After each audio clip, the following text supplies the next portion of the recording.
Hello everyone, good morning to all. I am Pooja and welcome back to परट्रम। आज हम discuss करने वाले हैं 18 ऑफ मई के करंट अफेयर्स। वीडियो को लास्ट तक देखना है। लास्ट में आपको क्वेश्चन ऑफ द डे मिलेगा जिसका आंसर आप हमें कमेंट सेक्शन में देंगे। क्लियर है?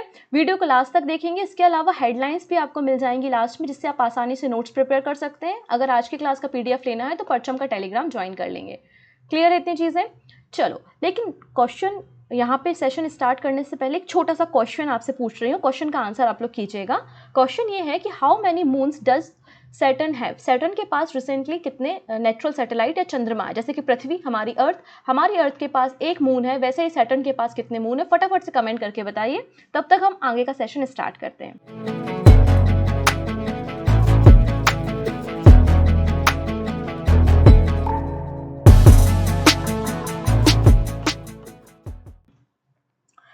अच्छा, सेशन स्टार्ट करने से पहले तुन्नू सा काम आपको हमेशा मैं देती हूँ। छोटा सा काम ही तो बोलती हूँ कि शेयर कर दिया करो वीडियो, तो आप शेयर कर दो।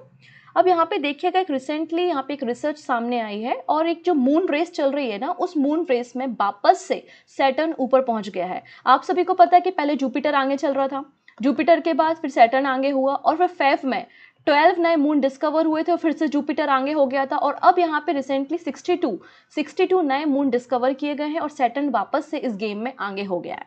ठीक है ना? तो क्वेश्चन क्या हो जाएगा कि सैटर्न के पास कितने मून है? तो सैटर्न के पास, शनि ग्रह के पास नेचुरल मून्स की संख्या 145 है।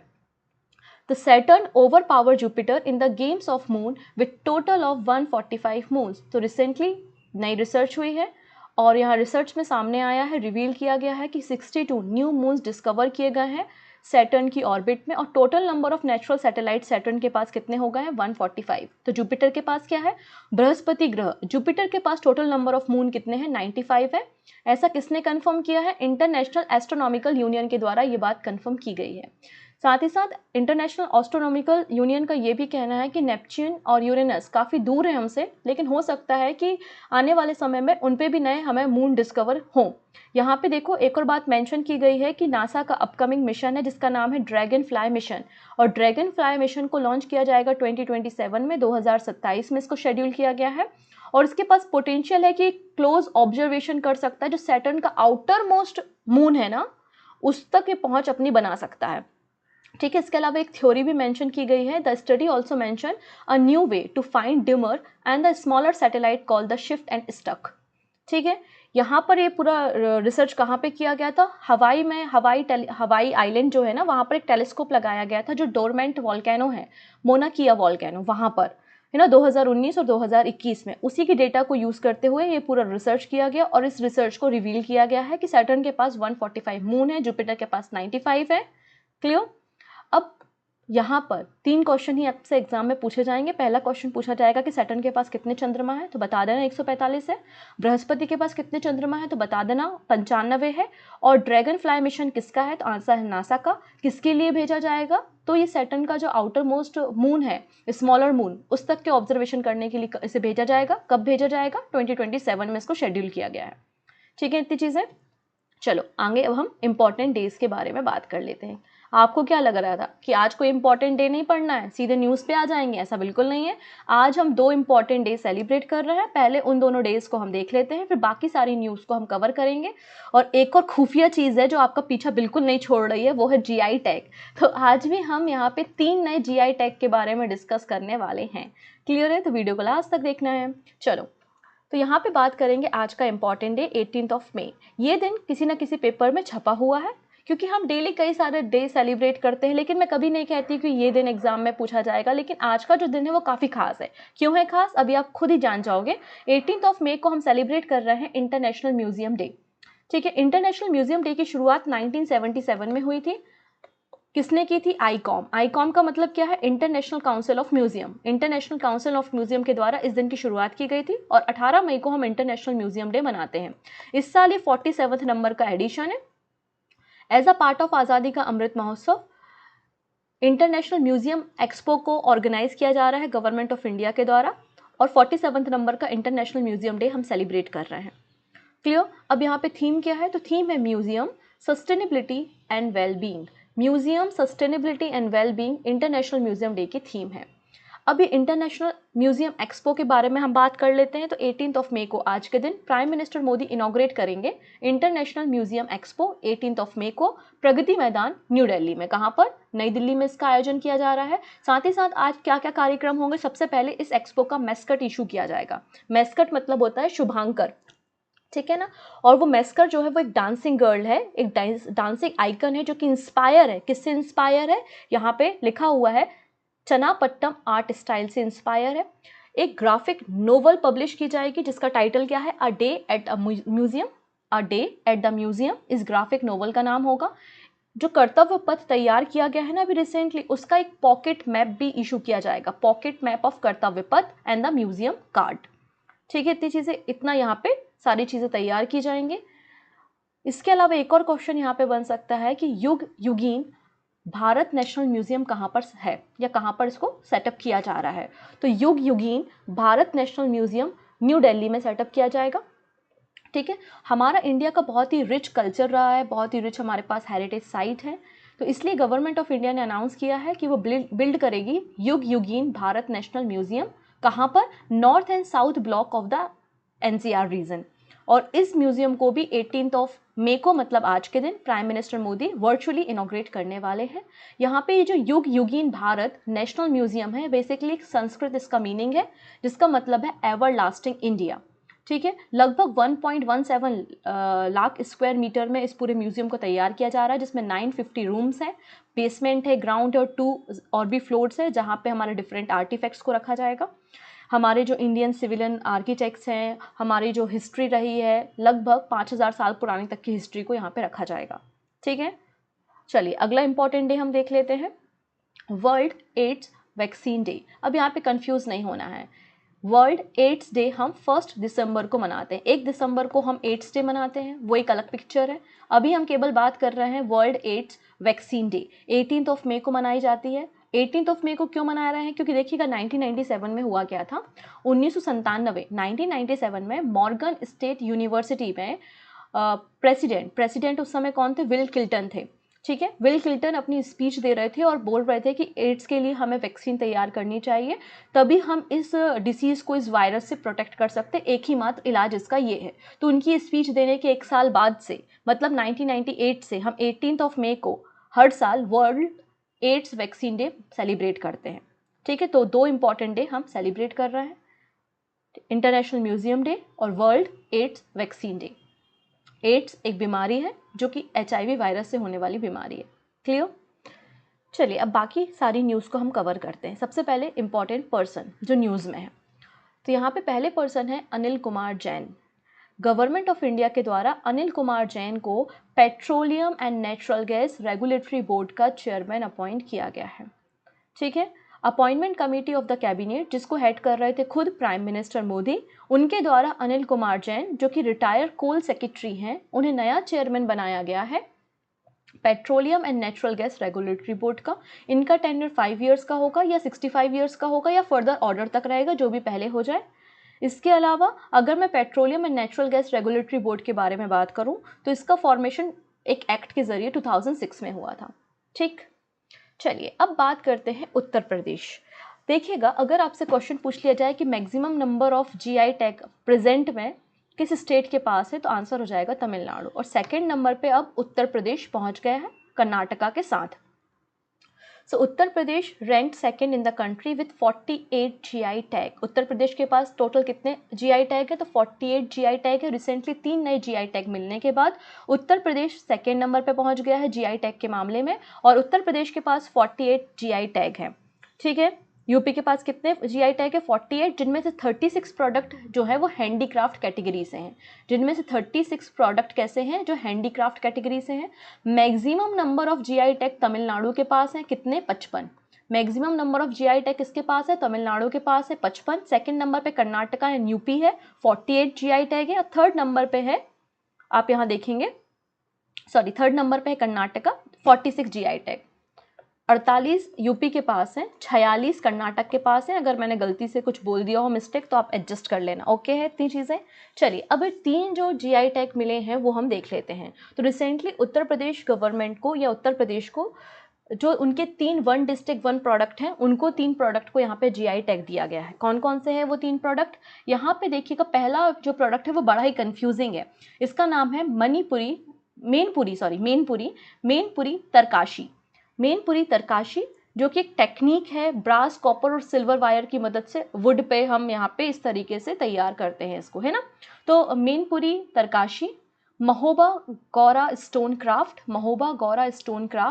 And the Sambhal horn craft, ये 3 वो प्रोडक्ट है, वन डिस्ट्रिक्ट वन प्रोडक्ट, जिनको जीआई टैग उत्तर प्रदेश में मिला है। उत्तर प्रदेश में total number of GI product 48 हो गई है और ये कंट्री में सेकंड नंबर पे आता है। फर्स्ट नंबर पे तमिलनाडु है जिसके पास 55 जीआई टैग है। थर्ड नंबर पे कर्नाटका है जिसके पास 46 जीआई टैग है।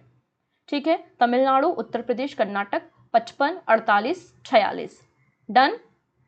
चलो नेक्स्ट बात कर लेते हैं। नेक्स्ट है, अब कुछ हम स्कीम्स और कुछ नया जो योजनाएं शुरू हुई हैं उन पर डिस्कशन करेंगे। National medical commission has passed a new resolution making it mandatory for all blank to have a unique identification number to practice medicine in India। तो अभी recently national medical council commission के द्वारा एक resolution pass किया है और ये बात कंपलसरी मतलब मैंडेटरी कर दी है कि जो जितने भी डॉक्टर हैं जो भारत में प्रैक्टिस कर रहे हैं उनके पास एक यूनिक आइडेंटिफिकेशन नंबर होना चाहिए। ठीक है, तो राष्ट्रीय चिकित्सा आयोग ने भारत में चिकित्सा का अभ्यास करने वाले सभी डॉक्टरों के लिए एक विशिष्ट पहचान संख्या यूआईडी होना अनिवार्य करते हुए एक प्रस्ताव पारित किया है। तो मतलब हर एक डॉक्टर के पास जो भारत में प्रैक्टिस करेगा, प्रैक्टिशनर डॉक्टर होगा, उसके पास क्या होगा, एक यूआईडी होगा, यूनिक आइडेंटिफिकेशन नंबर होगा। ठीक है, और ये यूआईडी कौन जनरेट करेगा? तो जो आपकी नेशनल मेडिकल काउंसिल है, एथिक बोर्ड, वो बेसिकली जो प्रैक्टिशनर्स हैं उनको यूआईडी नंबर देगी और ये सारे के सारे जो डॉक्टर्स होंगे जो मेडिसिन को प्रैक्टिस कर रहे हैं वो एनएमआर के अंदर रजिस्टर होंगे। मतलब नेशनल मेडिकल रजिस्टर में इनकी रजिस्ट्रेशन होना कंपलसरी है और जो रजिस्ट्रेशन होगा ये 5 ईयर के लिए वैलिड होगा। कितने सालों के लिए वैलिड होगा? 5 सालों के लिए वैलिड होगा। डन। नेक्स्ट बात करते हैं UGC, universal grant commission. UGC के द्वारा रिसेंटली 2 नई वेबसाइट्स को लॉन्च किया गया है to promote quality education. Higher education को और इफेक्टिव बनाने के लिए, हायर एजुकेशन को और भी ज़्यादा क्वालिटी बनाने के लिए और जो हमारी नई एजुकेशन पॉलिसी है 2020 उसको एनालिसिस करने के लिए कि सही तरीके से उसका इम्प्लीमेंटेशन हो रहा है या कि नहीं, या फिर नई गाइडलाइंस को क्या एड ऑन किया जा सकता है। तो इन सारी चीज़ों को इन्वेस्टिगेट करने के लिए 2 नई वेबसाइट को लॉन्च किया है यूजीसी ने, यूनिवर्सिटी ग्रांट कमीशन। वो 2 नई वेबसाइट कौन कौन सी हैं? तो एक है पीओपी। पीओपी का मतलब यहाँ पे क्या है? Professor of practice portal, professor of practice portal. और अगला पोर्टल है उत्साह। अगला क्या पोर्टल है? उत्साह। तो 2 नए पोर्टल लॉन्च किए हैं, एक का नाम है उत्साह पोर्टल, दूसरे का नाम है प्रोफेसर ऑफ प्रैक्टिस मतलब पीओपी पोर्टल। प्रमोट क्या करेगा? ये हायर एजुकेशन सेक्टर को प्रमोट करेगा, क्वालिटी एजुकेशन के लिए बात करेगा और नई एजुकेशन पॉलिसी के लिए काम करेगा। उत्साह का क्या मतलब है यहाँ पे? उत्साह का मतलब है undertaking transformative strategic and action in higher education. Utsah का फुल फॉर्म थोड़ा सा आप याद कर लेंगे, undertaking transformative strategic and action in higher education. Done. Next, Sanchar Saathi portal. तो यहाँ पे रिसेंटली अश्विनी वैष्णव जी के द्वारा संचार साथी पोर्टल लॉन्च किया गया है। अभी संचार साथी पोर्टल करेगा क्या वो हम देखते हैं। तो इसका आपको एक बिल्कुल याद रखना एक पॉइंट कि जो हमारे मोबाइल फ़ोन कोई भी डिवाइस हमारा मोबाइल फ़ोन वगैरह गुम जाता है, लॉस्ट हो जाता है, तो उसको ट्रैक करने में मदद करेगा ये संचार साथी पोर्टल। अगर एक लाइन में आपको आंसर करना होगा संचार साथी पोर्टल क्या करेगा, तो ये ट्रैक करेगा लॉस्ट मतलब गुमे हुए या फिर चोरी हुए मोबाइल डिवाइस को। पूरा भी हम जान लेते हैं, ठीक है। तो संचार साथी पोर्टल को लॉन्च किया है हमारे यूनियन मिनिस्टर श्री अश्विनी वैष्णव के द्वारा। जो हमारे कम्युनिकेशन मिनिस्टर हैं अश्विनी वैष्णव, उन्होंने नई दिल्ली में एक फंक्शन में इस पोर्टल को लॉन्च किया है। ये साथी पोर्टल क्या करेगा? हमें कुछ इसेंशियल सर्विसेज प्रोवाइड करेगा। कौन सी इसेंशियल सर्विसेज प्रोवाइड करेगा? ये पोर्टल हमें प्रोवाइड करेगा अपने मोबाइल फ़ोन को ट्रैक करने में और ब्लॉक करने में मदद करेगा। अगर हमारा मोबाइल फ़ोन चोरी हो जाता है या गुम जाता है तो उसे ट्रैक करने में और उसे ब्लॉक करने में ये पोर्टल हमारी मदद करेगा, ठीक है। इसके अलावा the Sanchar Saathi portal focus on the need and requirement of mobile phone users. और यहाँ पे the portal has been design to be easily accessible to the all the user, सारे यूज़र जो भी मोबाइल फ़ोन यूज़र हैं आसानी से इसको यूज़ कर सकते हैं। और इसके लिए इसको तैयार किसने किया है? ये जॉइंट एफर्ट है government of India and mobile phone service provider के बीच में। अगर मैं संचार साथी पोर्टल के बारे में थोड़ा सा और बात करूँ तो इनिशिएटिव किसने लॉन्च किया था? डिपार्टमेंट ऑफ टेलीकम्युनिकेशन ने, ठीक है। It allow citizen to control the connection associated with their names. इसके अलावा एक सिक्योरिटी और जो आपके फ्रॉड कॉल्स आते हैं, जो फ्रॉड चल रहे हैं मार्केट में, उन सबको भी रिड्यूस करने में ये संचार साथी पोर्टल मदद करेगा। अगर आपको ऐसा लगता है कि आपके फ़ोन में अनवांटेड कॉल्स आ रहे हैं या ऐसे कोई फ्रॉड कॉल है या ऐसा कोई कनेक्शन है जो कि डेंजरस है और आप उसे ब्लॉक करना चाहते हैं, तो ये पोर्टल आपकी मदद करेगा। अननेसेसरी कनेक्शंस को ये कट डाउन करने में आपकी मदद करेगा, पहली चीज़ है। इसके अलावा अभी तक इसने 40 लाख ऐसे कनेक्शंस डिटेक्ट किए हैं जो कि मतलब फ्रॉड हैं या फेक हैं, है ना। और इसके अलावा 36 लाख कनेक्शन ऐसे हैं जिनको इसने डिस्कनेक्ट भी किया है। ये आर्टिफिशियल इंटेलिजेंस बेस्ड एक पोर्टल है जो कि हमारे फेस कैप्चर की मदद से यहाँ पे काम करता है। नेक्स्ट है, पुणे में एशिया की फर्स्ट सब सी रिसर्च लैब तैयार की गई है at MIT world peace university में। तो MIT world peace university Pune में इंडिया की पहली, ये सर इंडिया नहीं, एशिया की पहली सब सी रिसर्च लैब को तैयार किया गया है, आप देख सकते हैं। Centre for subsea engineering research CSER, the first subsea research lab in Asia. कहाँ पे? MIT वर्ल्ड पीस यूनिवर्सिटी में। किसकी मदद से? अकर सॉल्यूशन और आर्ट फैसिलिटी की मदद से इसको तैयार किया गया। ऐसा मानना है कि यहाँ पे जो रिसर्चर्स होते हैं, जो स्टूडेंट होते हैं, एजुकेशन पर्पस के लिए ट्रेनिंग लेना चाहते हैं ऑयल एंड गैस इंडस्ट्री में, तो वो एक रियल वर्ल्ड एक्सपीरियंस कर सकेंगे, इसलिए इस रिसर्च लैब को तैयार किया गया है पुणे में। नेक्स्ट बात करेंगे, इंडियन आर्मी ने एक एक्सरसाइज रन कर रही है जिसका नाम है फ्लड रिलीफ एक्सरसाइज, जल राहत। कहाँ पर? असम में। तो पहला क्वेश्चन बनेगा कि जल राहत एक्सरसाइज कौन ऑर्गेनाइज करा रहा है? तो इंडियन आर्मी करा रही है। ये कैसी एक्सरसाइज है? तो ये फ्लड रिलीफ एक्सरसाइज है। अभी देखिए कुछ समय बाद जैसे कि न्यूज़ में चल रहा था कि 4 जून को मॉनसून केरला के तट से टकराएगा। जब वो केरला पे टकराएगा तो 15 जून तक आप मुंबई कोस्ट पे पहुंच जाओ, फिर आप 20-25 जून तक ऐसे आगे आगे बढ़ता जाता है ना मॉनसून, आपको तो पता ही है। मतलब आप कह सकते हो कि एंड ऑफ जून तक मॉनसून पूरे भारत में पहुंच जाएगा। और फिर असम, बिहार, उत्तर प्रदेश, ये वो रीजन है जहाँ पे हर साल फ्लड आता है, हर साल बाढ़ की समस्या बनती ही बनती है। तो यहाँ पे अब ऐसा तो है नहीं कि प्यास लगेगी तब हम कुआं खोदेंगे, ऐसा तो बिल्कुल भी नहीं होता, राइट। अब फ्लड आने से पहले उसकी प्रैक्टिस तो करनी पड़ती है कि अगर फ्लड आ गई तो हम कैसे रेस्क्यू ऑपरेशन करेंगे, कैसे लोगों की जान बचाएंगे। इसलिए इंडियन आर्मी के द्वारा ये जल राहत एक्सरसाइज कंडक्ट कराई गई है। कहाँ पर? आसाम में, ठीक है। तो फ्लड रिलीफ एक्सरसाइज, जल राहत इन असम।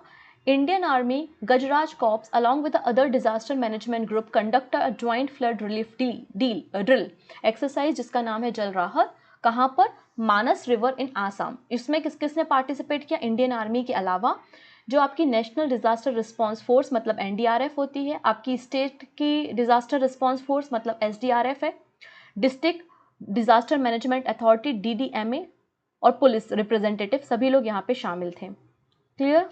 नेक्स्ट बात करते हैं, हम बात करेंगे हर घर जल, जल जीवन मिशन के बारे में। तो पहला क्वेश्चन तो यही बन जाता है कि जल जीवन मिशन कब लॉन्च किया गया था और इसका टारगेट क्या है। ये 2 क्वेश्चन बड़े इंपॉर्टेंट हो जाते हैं, ठीक है। तो इन सारी बातों पे हम डिस्कशन करेंगे। फिलहाल न्यूज़ ये है कि जल जीवन मिशन ने एक और माइलस्टोन अचीव किया है और 12 करोड़ घर अब ऐसे हो गए हैं ग्रामीण क्षेत्र में जिनके पास टैप वाटर फैसिलिटी है, क्लीन वाटर उनके घर तक पहुँच रहा है, ठीक है। कितना पहुंच गया है? ये 12 करोड़ हो गया है। आइए पूरी न्यूज़ देखते हैं। जल जीवन mission achieve milestone of 12 crore tap water connection. तो रिसेंटली यहाँ पे गवर्नमेंट ऑफ इंडिया ने हमें बताया है कि जल जीवन मिशन ने एक माइलस्टोन अचीव किया है और 12 crore tap water connection across the country हमने सेटअप कर लिए हैं। तो हर एक ग्रामीण घर में हमारा मकसद है कि 2024 तक 2024 तक हर एक गांव के घर में tap water, clean drinking water facility हमें अवेलेबल करानी है। जब इस स्कीम को लॉन्च किया था तो लगभग 3.32 करोड़ कनेक्शंस ही विलेजेस में थे। गोवा, हरियाणा, पंजाब, अंडमान निकोबार, पुडुचेरी, दादर नगर हवेली, दमन एंड दीव हर घर जल सर्टिफिकेट स्टेट और यूटी है।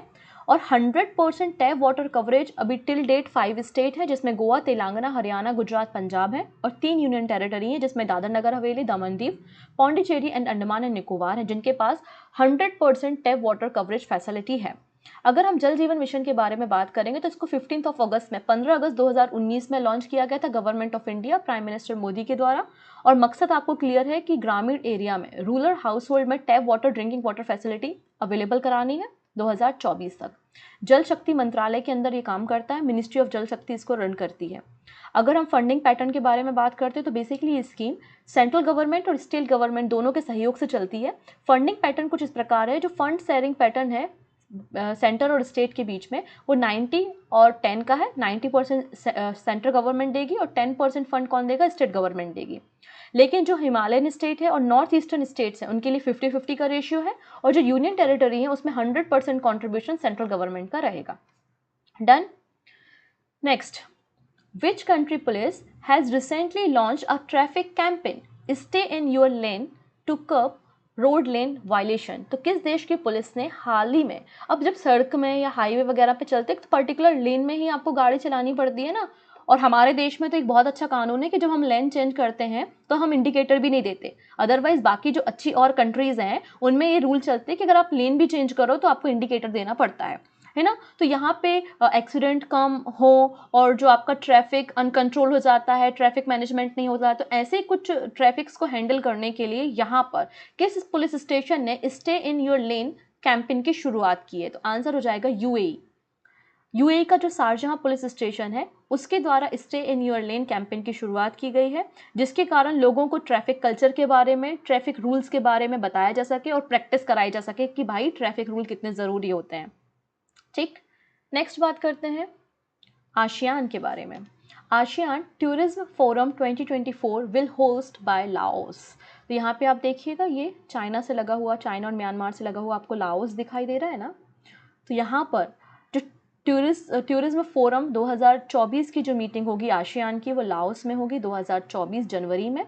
जिसके लिए थीम क्या है, थीम है quality and responsible tourism sustaining ASEAN future. Quality and responsible tourism sustaining ASEAN future इसकी थीम है। इसके पहले 2004 और 2013 में भी आसियान की मीटिंग, आसियान टूरिज्म फोरम की मीटिंग लाओस में कंडक्ट हुई थी। नेक्स्ट है इंडिया और बांग्लादेश। इन दोनों के बीच में एक एक्सचेंज प्रोग्राम चल रहा है जिसका नाम है 50 स्टार्टअप एक्सचेंज प्रोग्राम। तो क्वेश्चन इतना बनेगा कि 50 स्टार्टअप एक्सचेंज प्रोग्राम किन दो कंट्रीज के बीच में रन हो रहा है, तो इंडिया और बांग्लादेश के बीच में है। क्या है ये प्रोग्राम, बेसिकली 50 स्टार्टअप भारत के और 50 स्टार्टअप बांग्लादेश के एक दूसरे के कंट्री में विजिट करेंगे। मतलब बांग्लादेश के 50 स्टार्टअप और उनकी जो भी टीम होगी वो भारत में विजिट करने आएगी, और वैसे ही इंडिया के 50 स्टार्टअप जो है वो बांग्लादेश के स्टार्टअप्स के साथ मुलाकात करेंगे। इससे क्या होगा, दोनों देशों के बीच में बिजनेस रिलेशन, पार्टनरशिप और नॉलेज, एक्सपीरियंस सब शेयर होगा। तो इसलिए यहाँ पे पूरा प्रोग्राम रन हो रहा है। चलो आज की last news. Indian economy expected to grow 6.7% in 2024 UN। तो यहाँ पे यूनाइटेड नेशन के द्वारा एक रिपोर्ट पब्लिश की गई है जिसका नाम है world economic situation and prospect. तो पहला क्वेश्चन तो यही बनेगा कि world economic situation and prospect report कौन पब्लिश करता है, यूनाइटेड नेशन। और इसने बताया है कि भारत की जो जीडीपी है, मतलब इकोनॉमिक ग्रोथ जो है भारत की 2023 में 5.8% रहेगी। वहीं 2024 में भारत की जो इकोनॉमिक ग्रोथ है वो 6.7% रहने का अनुमान है। इसके अलावा इन्फ्लेशन मतलब महंगाई दर भी भारत में कम होने का अनुमान है, ऐसा ये रिपोर्ट कहती है। ठीक है, तो अंत में बात करेंगे हम शॉर्ट न्यूज़ के बारे में। पोलियो भी एक वायरस से होने वाली डिसीज़ है, ये बात तो आपको पता ही है। सो अफगानिस्तान में रिपोर्ट किया गया है पहला पोलियो डेथ। एक लगभग 4 साल का एक बच्चा था जिसके पोलियो के कारण डेथ हो गई अफगानिस्तान में। इसके अलावा इलाहाबाद हाई कोर्ट ने रिसेंटली अपना जजमेंट दिया है, आर्कियोलॉजिकल सर्वे ऑफ इंडिया को परमिशन दी है कि वो कार्बन डेटिंग कंडक्ट करा सकती है शिवलिंग की। कौन सा शिवलिंग, जो ज्ञान मापी मॉस्क में वो मतलब जो ज्ञान मापी मॉस्क है उसके कुछ वीडियोस, कुछ पिक्चर्स सामने आए थे। मुस्लिम कम्युनिटी का कहना था कि वो एक फाउंटेन है और हिंदू कम्युनिटी का कहना था कि वो एक शिवलिंग है। तो यहाँ पर बेसिकली उसकी कार्बन डेटिंग C12 और C14 की मदद से कार्बन डेटिंग की जाएगी by the archaeological survey of India, और ये परमिशन इलाहाबाद हाई कोर्ट ने दे दी है। नेक्स्ट बात करेंगे 197 communication limited parent company of Paytm. तो पेटीएम की पेरेंट कंपनी 197 कम्युनिकेशन लिमिटेड है, और पेटीएम के प्रेसिडेंट एंड CEO मतलब चीफ ऑपरेटिंग ऑफिसर किसे बनाया गया है, भावेश गुप्ता को बनाया गया है, भावेश गुप्ता। ठीक है, नेक्स्ट है चीफ मिनिस्टर उत्तराखंड के पुष्कर सिंह धामी, इन्होंने इनॉग्रेट किया है नेशनल होम्योपैथिक कन्वेंशन होमोकॉन 2023। तो होमोकॉन 2023 कहाँ पे लॉन्च इनॉग्रेट किया गया है? उत्तराखंड में, उत्तराखंड के मुख्यमंत्री के द्वारा। तो आज हमने क्या क्या सीख लिया? हमने सीख लिया कि गेम्स ऑफ मून में या रन ऑफ मून में, रेस ऑफ मून में सैटर्न आगे है 145 मून्स के साथ। प्राइम मिनिस्टर मोदी इनॉग्रेट करेंगे इंटरनेशनल म्यूजियम एक्सपो आज के दिन 18 मई नई दिल्ली में। युग युगीन भारत नेशनल म्यूजियम कहाँ पे ओपन इनॉग्रेट किया जा रहा है? North and south block of national capital. Government of India के द्वारा अनिल कुमार जैन को PNGRB का चेयरमैन अपॉइंट किया गया है। उत्तर प्रदेश GI रैंकिंग के मामले में, GI टैग के मामले में सेकेंड नंबर पे पहुंच गया है और 48 इसके पास GI टैग है। फर्स्ट नंबर पे तमिलनाडु, सेकेंड पे यूपी, थर्ड नंबर पे कर्नाटका है। नेशनल मेडिकल कमीशन के द्वारा एक रेजोल्यूशन पास किया गया है, जितने भी प्रैक्टिशनर डॉक्टर हैं उनके पास UID होना कंपलसरी है। UGC के द्वारा 2 नई वेबसाइट को लॉन्च किया है, उत्साह एंड पॉप पोर्टल। फिर संचार साथी पोर्टल को लॉन्च किया है अश्विनी वैष्णव ने। 50 स्टार्टअप एक्सचेंज प्रोग्राम इंडिया और बांग्लादेश के बीच में लॉन्च किया गया है। फिर एशिया का पहला सबसी रिसर्च लैब को तैयार किया है MIT world peace university Pune ने। Flood relief exercise Indian Army ने शुरू की है, जल राहत जहाँ कहाँ पर? आसाम में। जल जीवन मिशन ने एक और माइलस्टोन अचीव कर लिया है, 12 crore tap water connection provide किए हैं। शारजा पुलिस स्टेशन जो कि UAE में है, वहाँ पर एक ट्रैफिक कैंपेन लॉन्च किया गया है जिसका नाम है स्टे इन योर लेन। फिर आसियान टूरिज्म फोरम 2024 होस्ट करेगा लाओस, और यूनाइटेड नेशन की रिपोर्ट के अनुसार हमारे देश की जो इकोनॉमिक ग्रोथ 2024 में रहेगी वो 6.7% रहेगी। ये सब आज हमने डिस्कस किया है ओवरऑल, ठीक है। तो आई थिंक आप लोगों ने एंजॉय किया होगा पूरा का पूरा करंट अफेयर्स। PDF आप टेलीग्राम से ले लेना और कमेंट सेक्शन में मुझे इस क्वेश्चन का आंसर दे देना। Which is the first state to get India first pod taxi project? Assam, Uttar Pradesh, West Bengal या फिर कर्नाटका? जो भी आंसर होगा कमेंट में देना, और सेशन पसंद आया हो तो शेयर कर देना, ठीक है ना इतनी चीज़ें। ओके, सो मिलते हैं नेक्स्ट वीडियो में। Take care and bye bye.